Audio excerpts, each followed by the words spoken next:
Aujourd'hui, j'ai vraiment l'impression que justement les algorithmes profitent de notre faiblesse pour justement nous empêcher de réfléchir et nous empêcher vraiment d'évoluer et nous empêcher d'avoir des vraies relations. Dans le sens aujourd'hui, j'ai remarqué que en vérité, tout est contrôlé. Et vous savez, ce qui pouvait paraître parfois nouveau ou imprévisible, aujourd'hui n'existe plus. Parce que la plupart des gens sont dans le contrôle. Donc à la fin, en fait, on en oublie vraiment de vivre des choses naturellement. C'est-à-dire pour moi, ce qui ne se contrôle pas en tant que SYB, c'est déjà l'amour. Et ce qui ne se contrôle pas également, parfois, c'est le fait de se dire, il m'arrive quelque chose, et ce qui est en train de m'arriver, en vérité, je ne l'avais pas prévu. Ou du moins, ce qui est en train de m'arriver, c'est arrivé, mais je ne m'y attendais pas du tout. Donc à la fin, je pense que c'est ça pour moi l'humanité et la vérité. Parce qu'au final, si vous remarquez bien, aujourd'hui, si vraiment vous êtes quelqu'un qui a beaucoup d'argent, vous pouvez contrôler les choses, ou du moins, vous avez le contrôle sur pratiquement tout. Sauf, comme je vous ai dit, l'amour de quelqu'un, ou les sentiments, qui à la fin sont des choses qui ne se contrôlent pas. Mais sinon, si vous remarquez bien aujourd'hui, en vérité, les algorithmes profitent justement de notre attention, de notre temps, pour justement que, en vérité, on devienne vraiment dépendant.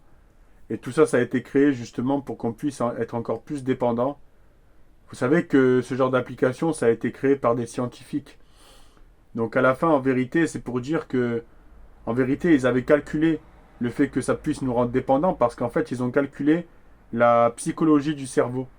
Donc à la fin, en fait, en sachant qu'ils ont calculé ça, ils se sont dit en fait qu'est-ce qui va pouvoir nous rendre dépendants et rendre accros. Et en fait, ils ont créé des choses pour que ça puisse nous rendre vraiment dépendants.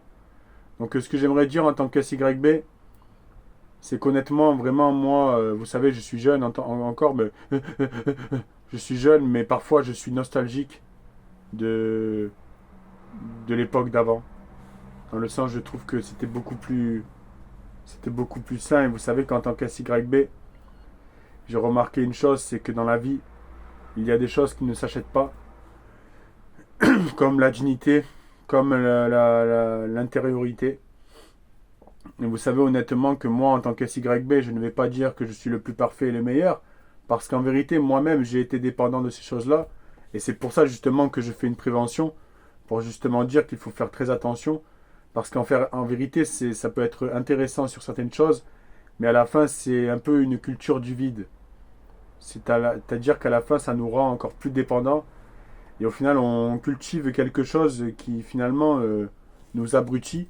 Et au final, on en oublie vraiment de penser, euh, de penser vraiment à des choses qui peuvent nous nourrir et nous faire grandir et nous construire intérieurement. Vous savez, en tant qu'SYB, j'ai cherché à m'échapper d'une cage. Et à la fin, en vérité, je suis revenu dans cette cage. J'ai voulu montrer aux autres que j'avais vu la lumière, que ce que j'avais observé. Et à la fin, c'est moi qui ai été considéré comme un fou. Et aujourd'hui, vous savez que les gens lucides, les gens vrais, les gens bons, les gens sincères, les gens qui ont une authenticité et qui ont une profondeur, c'est ces gens-là aujourd'hui qu'on montre du doigt. Et c'est ces gens-là, entre guillemets, qu'on dit, en vérité, ils nous font trop peur. Pourquoi ils nous remettent en question notre confort? On est bien dans notre confort. Pourquoi ils font ça? Et vous savez qu'en tant qu'SYB, personnellement, je n'ai rien à perdre, à part ma dignité. Et ma dignité, c'est la seule chose que j'ai envie de garder dans ce monde. Parce qu'honnêtement, si vous remarquez aujourd'hui, c'est qu'une question d'argent, c'est qu'une question de paraître, et au final, c'est plus du tout une question d'impartialité ou de bienveillance.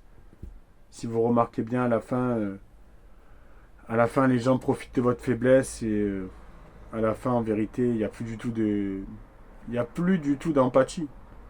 Vous savez, imaginez que, en vérité, je sais pas, en tant qu'SYB, demain il m'arrive quelque chose de grave, mais en vérité, la majorité ne vont pas se soucier de vraiment ce que je ressens ou ce que je vis.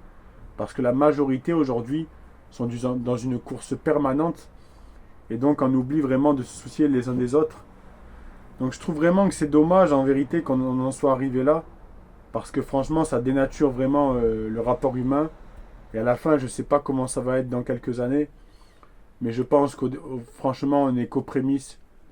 Donc j'espère vraiment que ça va s'améliorer. Mais quand j'observe les relations humaines, quand j'observe même aujourd'hui les relations entre hommes et femmes, je me dis que franchement, ça va être très dur d'avancer. Mais sachez une chose, c'est que je suis croyant et je sais qu'à la fin, Dieu fera les choses et Dieu me remettra vraiment les choses en place. Parce que vous savez une chose, c'est que l'argent ne pourra jamais vraiment acheter le fait d'être quelqu'un avec de la dignité, avec des valeurs morales.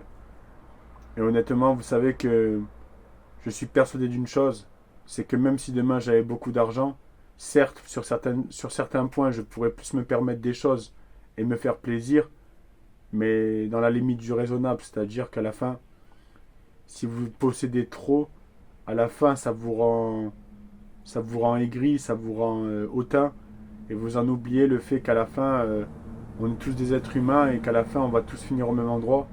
Donc à la fin, aujourd'hui, je me dis que ce ne doit pas être l'argent qui doit avoir une influence.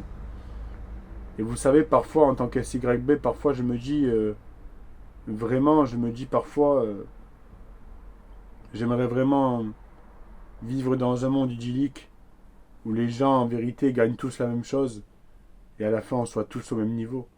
Et je pense que si on vivrait comme ça, déjà, il y aurait moins ce truc d'intérêt, il y aurait moins ce truc de je veux être meilleur que toi. Parce qu'au final, j'ai remarqué que c'est une course sans fin. Et à la fin, si on court vers quelque chose comme ça, à la fin, on en oublie vraiment l'essentiel. C'est-à-dire le fait de partager, le fait de ressentir, le fait de vivre des belles choses, le fait d'être heureux, le fait de se sentir en paix. Toutes ces choses-là, en vérité, qui sont très importantes.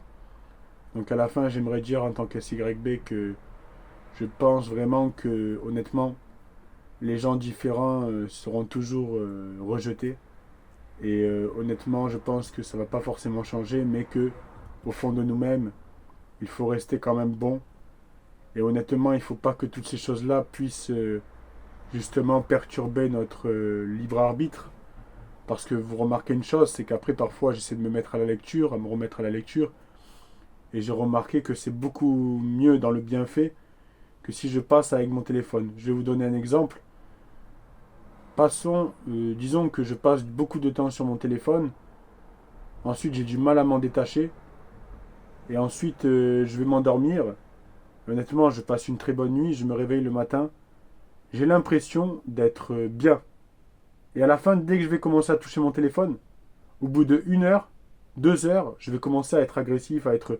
En vérité, c'est pour dire que, limite, parfois, je me rappelle, quand j'étais plus jeune, au final, on avait un rythme de vie. Au final, on était obligé de vivre comme ça parce qu'en vérité, on n'avait que ça. C'est-à-dire, par exemple, on n'avait pas de téléphone, donc moi, j'avais des livres. J'étais obligé de lire. Et donc, en fait, ça faisait que les rapports aux autres, on était obligé de parler les uns les autres parce qu'en fait, c'était notre seul moyen de vivre. Et donc, vu qu'on n'avait pas de moyens de communication, on était obligé.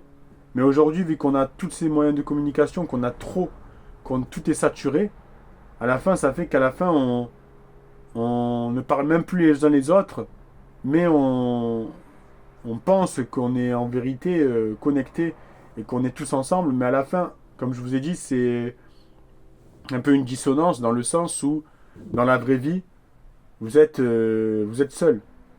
En vérité, là, si vous remarquez bien, en tant qu'SYB, je suis seul. Et pour autant, peut-être que sur les réseaux sociaux, je vais avoir plein d'amis, je vais avoir plein de gens qui me suivent. Enfin, dans le sens, c'est vraiment un paradoxe. Parce que dans la vie courante, en vérité, c'est quand vous verrez les vraies personnes pour vous, qui sont là pour vous, c'est les personnes qui vraiment pensent à vous et veulent vraiment vous aider.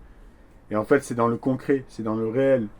En vérité, tout ce qui se passe dans les réseaux sociaux, c'est que souvent du fictif. Et c'est juste pour rendre la vie un peu meilleure. Mais au final, tout ça, c'est faux. Donc je pense qu'il faut vraiment qu'on revienne aux choses essentielles, au vrai rapport humain, à la vraie intériorité, et le fait de se dire que les algorithmes ne doivent plus avoir une influence sur notre libre arbitre. Rapper Sime!